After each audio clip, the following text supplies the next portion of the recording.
अब मैं आप लोगों को 5वां अध्याय करके सुनाती हूँ। दुर्गा सप्तशती के 5वां अध्याय का पाठ बहुत ही दुर्लभकाली, आप लोग सुनिए और अपने जीवन को धन बनाइए। देवता द्वारा देवी का स्तुति चंड मुंड के मुख से अंबिका के रूप की प्रशंसा सुनकर शुंभ का उनके पास दूत भेजना और दूत का निराश लौटना विनियोग। ओम इस उत्तम चरित्र के रूप रुद्र ऋषि है, महासरस्वती देवता है, अनुष्टम छंद है, सीमा भीमा शक्ति है, भ्रमरी दिव्य है, सूर्य तंत्र और साम वेद स्वरूप है। महासरस्वती की प्रसन्नता के लिए उत्तम चरित्र के पाठ में इसका विनियोग किया जाता है, जो अपने कर काल में घंटा, शूल, हल, चक्र, मुसल, चक्र, धनुष और बाण धारण करती है।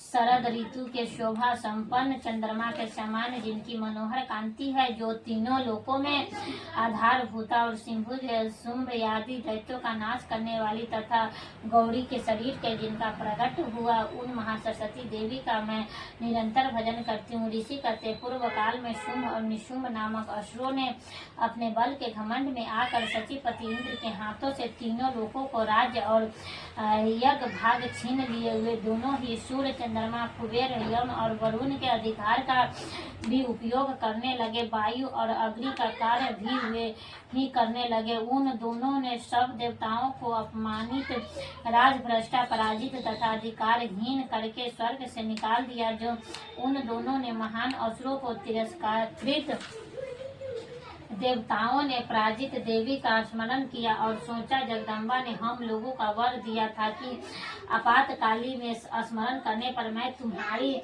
आपदियों को तत्काल नाश कर दूंगी। यह विचार कर देवता गिरिराज हिमालय पर गए और वहां भगवती विष्णु की स्तुति करने लगे।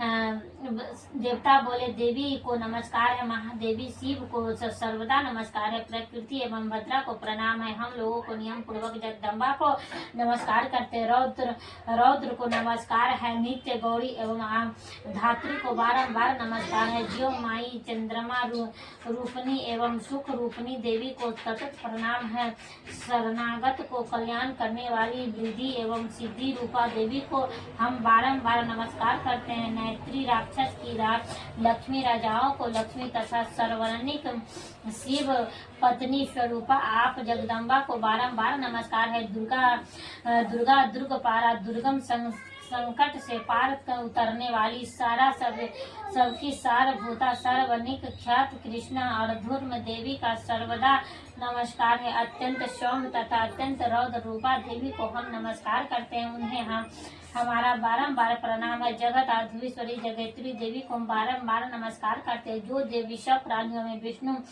विष्णु माया के समान कही जाती है, उनको नमस्कार है, उनको नमस्कार है, उनको बारंबार नमस्कार है। जो देवी सब प्राणियों में चेतना कहलाती है, उनको नमस्कार है, उनको बारंबार नमस्कार है। जो देवी सब प्राणियों में बुद्धि रूप में स्थित है, उन्हें नमस्कार है, उनको बारंबार नमस्कार है। जो देवी सब प्राणियों में निद्रा रूप से स्थित है, उन्हें नमस्कार है, उनको नमस्कार है, उनको बारंबार नमस्कार है। जो देवी सब प्राणियों में क्षुद्र रूप से स्थित है, उनको नमस्कार है, उनको बारंबार नमस्कार है। जो देवी प्राणियों में छाया रूप से स्थित है, उनको नमस्कार है, उनको बारंबार नमस्कार है। जो देवी सब प्राणियों में शक्ति रूप से स्थित है, उनको नमस्कार है, उनको बारंबार नमस्कार है। जो देवी सब प्राणियों में कृष्णा रूप से स्थित है, उनको नमस्कार है, उनको बारंबार नमस्कार है। जो देवी सब प्राणियों में शांति क्षमा रूप से स्थित है, उनको नमस्कार है, उनको बारंबार नमस्कार है। जो देवी सब प्राणियों में जाति रूप से स्थित है, उनको नमस्कार है, उनको बारंबार नमस्कार है। जो देवी सब प्राणियों में लज्जा रूप से स्थित है, उनको नमस्कार है, उनको बारंबार नमस्कार है। जो देवी सब प्राणियों में शांति रूप से स्थित है, उनको नमस्कार है, उनको बारंबार नमस्कार है। जो देवी सब प्राणियों में श्रद्धा रूप से स्थित है, उनको नमस्कार है, उनको बारंबार नमस्कार है। जो देवी सब प्राणियों में कांति रूप से स्थित है, उनको नमस्कार है, उनको बारंबार नमस्कार है। जो देवी सब प्राणियों में लक्ष्मी रूप से स्थित है, उनको नमस्कार है, उनको बारंबार नमस्कार है। जो देवी सब प्राणियों में कीर्ति रूप से स्थित है, उनको नमस्कार है, उनको बारंबार नमस्कार है। जो देवी सब प्राणियों में स्मृति रूप से स्थित है, उनको नमस्कार है, उनको बारंबार नमस्कार है। जो देवी सब प्राणियों में दया रूप से स्थित है, उनको नमस्कार है, उनको बारंबार नमस्कार है। जो देवी सब प्राणियों में तुष्टि रूप से स्थित है, उनको नमस्कार है, उनको बारंबार नमस्कार है। जो देवी सब प्राणियों में माता रूप से स्थित है उनको नमस्कार है, उनको बारंबार नमस्कार है। जो देवी सब प्राणियों में भ्रांति रूप से स्थित है उनको नमस्कार है, उनको बारंबार नमस्कार है। जो जीवों के इंद्रिय वर्ग की अधिशास्त्री देवी एवं सब प्राणियों को सदा व्याप्त रखने वाली उन व्याप्त देवी को बारंबार नमस्कार है। जो देवी चैतना रूप से इस संपूर्ण जगत को प्राप्त करके स्थित है उनको नमस्कार, उनको बारंबार नमस्कार है। पूर्व काल में अपने अभीष्ट की प्राप्ति होने पर देवताओं ने जिनकी स्तुति की तथा देवराज इंद्र ने बहुत ही दिनों तक जिनका सेवन किया, वह कल्याण की साधना भूत ईश्वरी हमारा कल्याण करे, मंगल करे तथा सारी आपत्तियों को नाश कर डाले। उधम दैत्यों को सताए हुए हम सभी देवता जिन परमेश्वरी इस समय नमस्कार करते तथा जो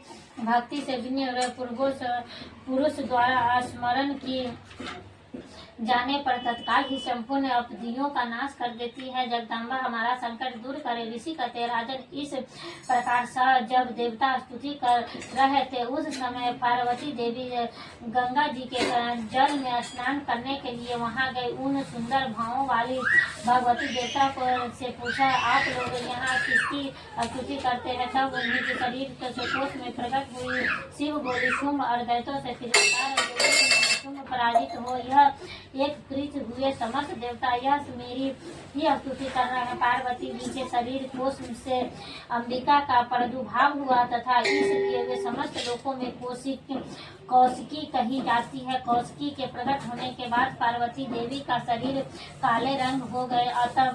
अतः वे हिमालय पर रहने वाली कालिका देवी के नाम से विख्यात हुई। तदंतर शुंभ निशुंभ के वृत चंड मुंड वहां आए और उन्होंने परम मनोहर रूप धारण करने वाली अंबिका देवी को देखा। फिर वे शुंभ के पास जाकर बोले, महाराज, एक अत्यंत मनोहर स्त्री है जो अपनी दिव्य कांति से हिमालय को प्रकाशित कर रही है।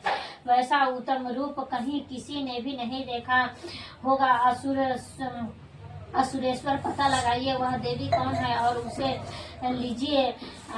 ले लीजिए। स्त्रियों में वह रत्न है, उसका प्रत्येक अंग बहुत ही सुंदर है तथा वह अपने श्री अंगों की प्रभा से संपूर्ण दिशाओं में प्रकाश फैला रही है। दैत्यराज, अभी वह हिमालय पर ही मौजूद है, आप उसे देख सकते हैं।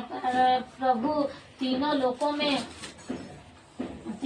में मणि, हाथी और घोड़े आदि जितने भी रत्न हैं वे सब इस समय आपके घर में शोभा पाते हैं। हाथियों, रत्न भूत एवरात है, यह परिजात का वृक्ष और उच्च शोभा घोड़ा सब आपने इंद्र से ले लिया है। संसार से जीता हुआ यह विमान भी आपके आंगन में शोभा पाता है। यह रत्न भूत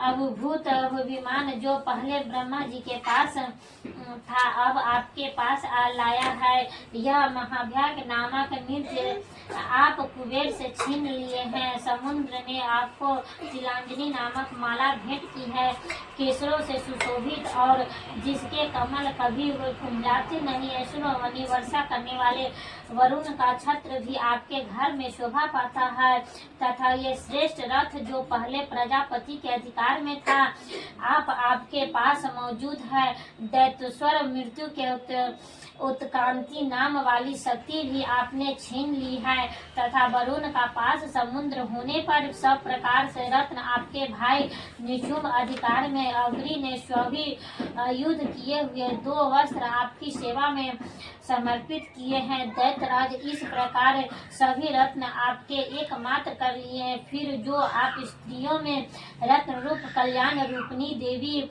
इसे आप क्यों नहीं अपने अधिकार में कर लेते? ऋषि कहते हैं, चंड मुंड, यह वचन सुनकर शुंभ महादैत्य सुग्रीव को दूत बनाकर देवी के पास भेजा और कहा, तुम मेरी आज्ञा से उसके सामने ये बातें कहना और ऐसी उपाय करना जिससे प्रसन्न होकर वह शीघ्र ही यहाँ आ जाए। वह दूत पर्वत के अत्यंत रमणीय प्रदेश में जहाँ देवी मौजूद थी गया, वहाँ मधुर वाणी से कोमल वचन बोला। दूत बोला, देवी दैतराज शुंभ तथा समय तीनों लोगों के परमेश्वर है। मैं उनकी भेजा हुआ दूत हूँ और यहाँ तुम्हारे ही पास आया हूँ। उनकी आज्ञा सदा सब देवता एक स्वर में मानते हैं, कोई उनका उल्लंघन नहीं कर सकता। वे संपूर्ण देवताओं को परास्त कर चुके हैं। उन्होंने तुम्हारे लिए जो संदेश दिया है उसे सुनो। संपूर्ण त्रिलोक की अधिकार में देवता भी मेरी आज्ञा से अधीन चलते हैं। संपूर्ण योगों के भागों में मैं ही पृथक पृथक भोगता हूँ। तीनों लोकों में जितने श्रेष्ठ रत्न हैं वे सब मेरे अधिकार में हैं। देवराज इंद्र का वाहन एवरात जो हाथी में रत्न समान है मैंने छीन लिया है। क्षीर सागर का मंथन करने से जो अद्भुत उच्च स्रवा प्रकट हुआ था उसे देवताओं ने मेरे पैरों पर पकड़ कर समर्पित कर दिया है। सुंदरी उनके सिवा और भी जितने रत्न पदार्थ देवताओं गंधर्वों और नागों के पास थे वे सब अब मेरे पास आ गए हैं। देवी, हम लोगों तुम्हारे संसार स्त्रियों में रत्न मानते हैं, अतः तुम हमारे पास आ जाओ, क्योंकि रत्नों का उपभोग करने वाले हम ही हैं। चंचल कटाक्ष माली सुंदरी, तुम मेरी या मेरे भाई पराक्रमी निशुंभ की सेवा में आ जाओ, क्योंकि तुम रत्न स्वरूपा हो। ऐसा मेरा वर्ण करने में तुम्हें तुलना रहित महान ईश्वर की प्राप्ति होगी। अपनी बुद्धि से यह विचार कर तुम मेरी पत्नी बन जाओ।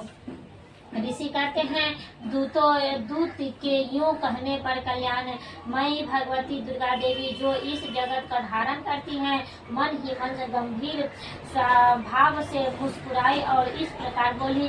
देवी ने कहा, दूत तुमने सत्य कहा है, इसमें से तनिक भी संदेह नहीं है। शुंभ तीनों लोकों का स्वामी और निशुंभ भी उसके समान ही पराक्रमी है, किंतु इस विश्व में मैंने जो प्रतिज्ञा कर ली है उसे मिथ्या कैसे करूं। मैंने अपनी अल्प बुद्धि के कारण पहले से जो प्रतिज्ञा कर रखी है उसे सुनो। जो मुझे संग्राम में जीत ले जाएगा, जो मेरे अभिमानों को चूर्ण कर देगा तथा संसार में जो मेरे समान बलवान होगा वही मेरा स्वामी होगा। इसलिए शुंभ अथवा महादैत्य निशुंभ स्वयं ही यहाँ पधारे और मुझसे जीत कर शीघ्र ही मेरा पानी ग्रहण कर ले। इसमें विलम्ब की क्या आवश्यकता है। दूत बोला, देवी तुम घमंड में भरी हो, मेरे समान ऐसी बातें ना करो। तीनों लोकों में कौन ऐसा पुरुष है जो शुंभ निशुंभ के सामने खड़ा हो सके। देवी, अन्य दैत्यों के सामने भी मैं हमारे देव युद्ध में नहीं ठहर सकते, फिर तुम अकेली स्त्री होकर कैसे ठहर सकती हो। जिन शुंभ आदि दैत्यों के सामने इंद्र आदि सब देवता युद्ध में खड़े नहीं हुए, उनके सामने तुम स्त्री होकर कैसे ठहर सकती हो। इसलिए तुम मेरे ही कहने से शुंभ निशुंभ के पास चली जाओ। ऐसा कहने से तुम्हारे गौरव की रक्षा होगी, अन्यथा जब वे केस पकड़कर घसीटेंगे तब तुम्हें अपनी प्रतिष्ठा खोकर जाना पड़ेगा। देवी ने कहा, तुम्हारा कहना ठीक है, शुंभ बलवान और निशुंभ बड़े ही पराक्रमी है, किंतु क्या करूं, मैंने पहले से बिना सोचे समझे प्रतिज्ञा कर ली है। अतः अब तुम जाओ, मैंने जो तुमसे जो कुछ कहा है वह सब दैत्यराज से श्रद्धा व आदर पूर्वक कहना, फिर वे जो उचित जान पड़े करें। इसी प्रकार श्री मार्कंडेय पुराण सर्वने मंत्र गीत के कथा के अंतर्गत देवी महात्म्य देवी दूत संवाद नामक 55वां अध्याय पूरा हुआ। जय माता लक्ष्मी, जय माता काली, जय माँ दुर्गे, जय माँ चंद्रघंटा।